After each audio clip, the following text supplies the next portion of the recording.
দিন আরশের নিচে ছায়া দিবে।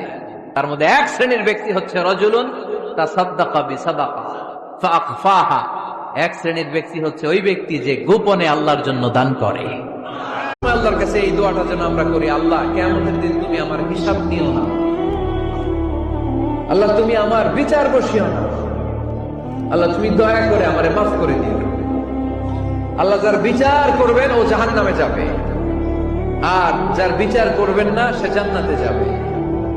আল্লাহ যদি বিচার করে আর পাই টু পাই হিসাব নেয়, নামাজ পড়লি না কেন, রোজা রাখলি না কেন, মিথ্যা বললি কেন, খাদ্যে ভেজাল দিলি কেন, মাছে ফরমালিন দিলি কেন, যৌতুক খাইলি কেন, ঘুষ খাইলি কেন, উল্টাপাল্টা করলি কেন, জিনা করলি কেন, একটার পর একটা প্রশ্ন বানে যদি সেই ভয়ঙ্কর দিনে আল্লাহ আমাদেরকে জর্জরিত করে, আমাদের কোন উত্তর আছে? সেদিন আমাদের বাঁচার কোন উপায় আছে? তাই আমরা সবাই আল্লাহর কাছে দোয়া করবো, আল্লাহ কোনো বিচার টিচার মানি না, কোনো বিচার করতে পারবো না, দয়া করবা। কথা কয় না? কি করবে?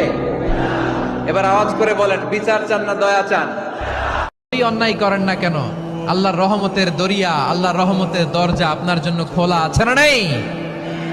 জায়নামাজটা বিছিয়ে দেন, চোখের পানি ছেড়ে দেন, 2 রাকাত নামাজ পড়ে সেজদায় লুটিয়ে পড়ে কাঁদেন। যত গুনাহ আপনার হোক না কেন, আপনার গুনাহ মাফ করে কবুল করে নিবে কে?